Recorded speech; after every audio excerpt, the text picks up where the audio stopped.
Salut les amis, petite vidéo rapide aujourd'hui pour revenir sur l'événement du jour, c'est-à-dire la sortie du film Death Note sur Netflix. Alors il y a eu beaucoup de réactions sur internet, sur les réseaux sociaux qui étaient plus ou moins négatives, même qui étaient toutes négatives, que ce soit les particuliers, les youtubeurs ou même certaines licences d'animés qui ont fait leur promotion sur la déchéance du film, le non-succès du film. Et je dois dire que toutes ces réactions, tout ça, ça a un peu éveillé ma curiosité. Je me suis dit, bon bah même si ça en avait, allez, je vais pas mourir bête, je vais le regarder. Et je dois vous dire, je dois vous avouer qu'en fait mon avis ne partage pas du tout la même négativité que toutes ces personnes. Au contraire, moi j'ai été très heureuse de regarder ce film parce que je pense honnêtement que toutes les personnes qui l'ont regardé ne l'ont pas regardé du bon angle.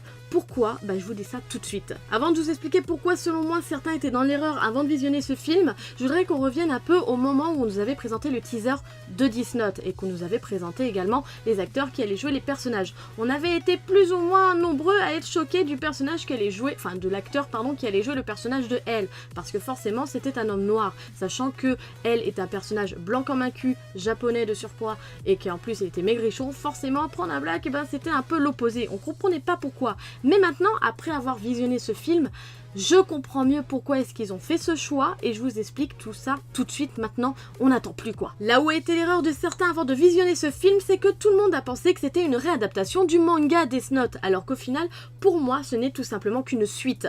Pourquoi une suite? Alors je vais vous dire les points que j'ai observés dans ce film. Déjà, juste à propos du personnage principal Light. Dans le manga, on est face à Light Yagami, un lycéen japonais qui est ce qu'on peut appeler un peu un surdoué, qui a un QI très élevé. Or là, on est face à Light Turner, lycéen également, mais aux États-Unis, à Seattle exactement. Ouais, bon, vous allez me dire, ils ont changé son nom parce que forcément, si t'as une dégaine caucasien et que t'as un nom jap, ça la fout mal. On pourrait penser ça, mais au final, non. Pourquoi? Déjà, si on voit sa situation familiale, elle n'est pas du tout semblable à celle de Light dans le manga. Là, on est face à un jeune homme qui n'a que son père, qui n'a plus de petite sœur, et en plus, sa mère est décédée. Alors que dans le manga, il avait une petite sœur et sa famille était au complet. L'excuse du nom américain donné parce que le mec est caucasien ne marche pas pour la simple et bonne raison que Ryuk s'appelle Ryuk, et qu'on va avoir le personnage de Watari qui s'appelle Watari. Et en plus de ça, il a une dégaine totalement japonaise. Mais pas que, parce qu'il y a certains événements qui se passent pendant le film qui se passent au Japon alors que le gars n'est pas du tout japonais et il explique bien pourquoi est-ce qu'il utilise le nom Kira, parce que ça a une signification en russe je crois, je me rappelle plus, mais également en japonais comme on le sait tous parce que ça veut dire tueur. Mais aussi je vais sûrement un peu raconter à côté parce que bon j'ai plus trop les trucs en tête même si j'ai vraiment une mémoire de poisson, vous devez avoir l'habitude. Il se passe à un moment quand il commence à exploiter le Death Note, il se passe certaines choses où des prisonniers qui ne parlent pas la langue japonaise vont écrire en japonais. Mais dans ce cas-là, pourquoi est-ce que tu te forces à mettre ça si tu as changé le nom du personnage juste pour que ça s'applique à sa nationalité?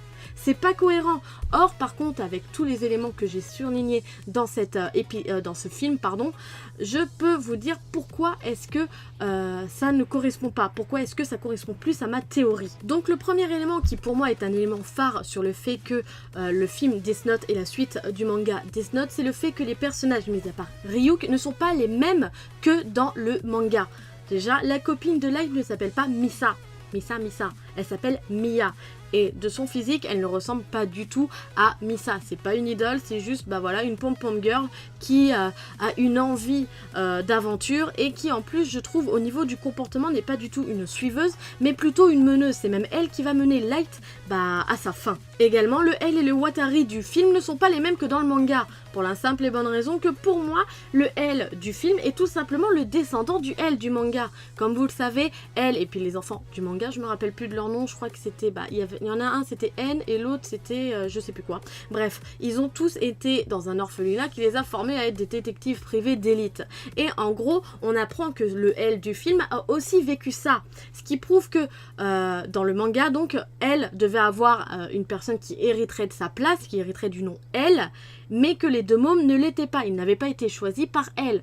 Donc, pour moi, la théorie, c'est que le Elle du film a hérité du pouvoir, en gros, de la renommée du Elle du manga. Je sais pas si vous me suivez vraiment, mais en gros, le Elle du manga a donné son nom au L du film. C'est son descendant, quoi. C'est son, en fait, le L du manga, c'est son prédécesseur, quoi, tout simplement. C'est le nouveau L, quoi, en gros.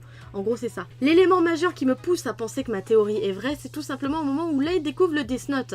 Il va le feuilleter, il va trouver un avertissement sur Ryuk. L'avertissement disait « Méfie-toi de Ryuk, c'est ni ton ami ni ton chien ».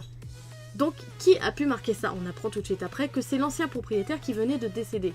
Mais donc, ce propriétaire a dû connaître quand même Ryuk assez longtemps, et donc a dû être trahi par Ryuk pour avoir cet avis-là sur cette personne. Donc maintenant, si on se remémore un petit peu la fin du manga Death Note, on se rappelle que Light se fait trahir par Ryuk, car celui-ci marque son nom dans le Death Note, et c'est comme ça que Light décède. Mais maintenant, si on réfléchit un petit peu, et si Light avait marqué un avertissement de dernière minute dans le Death Note, parce que quand on observe dans le film, on voit bien que c'est écrit vraiment à l'arrache, quoi. C'est marqué rapidement sur le côté avec une écriture vraiment chum, quoi. C'est vraiment, tu sens qu'il y avait de la panique dans l'écriture, quoi. Donc pour moi, le film, encore une fois, est la suite du manga. Et en fait, le Death Note que tient Light Turner est tout simplement le Death Note que Light Yagami avait dans le manga. L'autre chose qui me pousse à penser que le Death Note que possède Light Turner dans le film est celui de Light Yagami, c'est tout simplement qu'on voit que après toutes les règles, le Death Note a été utilisé et qu'il y avait des noms dedans, alors que dans le manga, Light a un cahier totalement vierge, si je me rappelle bien. Honnêtement, je suis pas sûre de moi, mais il me semble qu'il est totalement vierge, mis à part les règles du Death Note.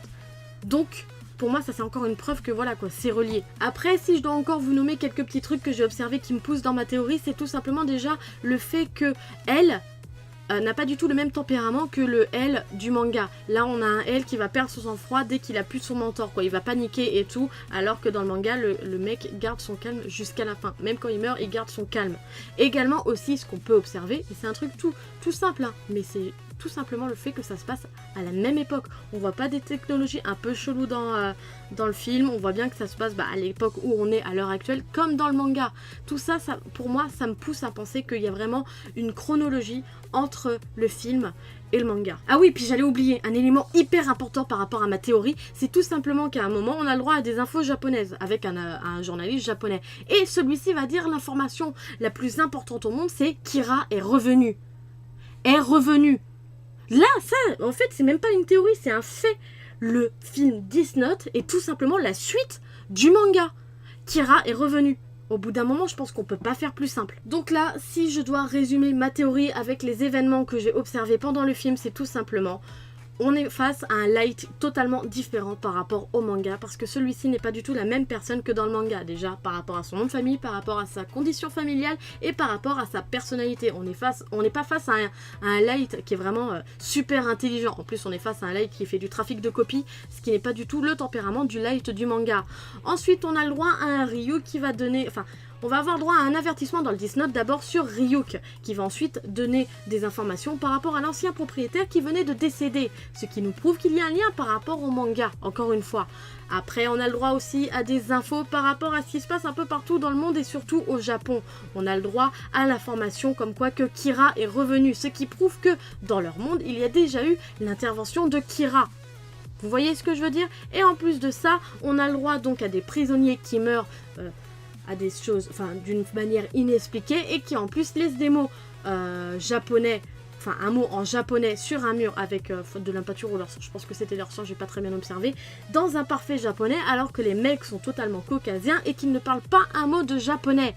Également, les personnages du film ne sont pas du tout les mêmes par rapport au manga. La copine de Light ne s'appelle pas Misa mais s'appelle Miya et elle a un tempérament plutôt de leader plutôt que de suiveuse comme dans le manga. Le film et le manga se passent à la même époque. Le L et le Watari du film ne sont pas les mêmes que dans le manga parce que déjà dans le film on comprend bien qu'on est face à un L totalement immature qui va perdre son sang-froid dès qu'il va être éloigné de son mentor et dès qu'il va le perdre. Également dans le manga, le nom de Watari est révélé, c'est d'ailleurs pour ça qu'il décède. Et d'ailleurs, c'est la petite erreur du film, c'est que Light arrive à tuer Watari alors qu'il ne connaît pas son nom, alors que Watari est censé être juste un pseudo. Également, la force du film, c'est que pas une seule fois on apprend le vrai nom de L. Et c'est d'ailleurs ce qui différencie le film du manga, parce que Light meurt non pas de la main de Ryuk, comme dans le manga, mais de la main de L, quand celui-ci va trouver la feuille qui sera planquée dans le cahier d'algèbre, le livre d'algèbre 2 milliards. Voilà, ma petite vidéo théorie se termine, j'espère qu'elle vous aura plu, n'hésitez pas à me le dire par commentaire, et également dites-moi par commentaire si vous avez vu le film et si vous l'avez apprécié ou pas. Likez, partagez la vidéo, ça me fera super plaisir, et surtout abonnez-vous à la chaîne si vous ne l'êtes pas. Sur ce, moi je vous laisse, à la semaine prochaine, tchuss.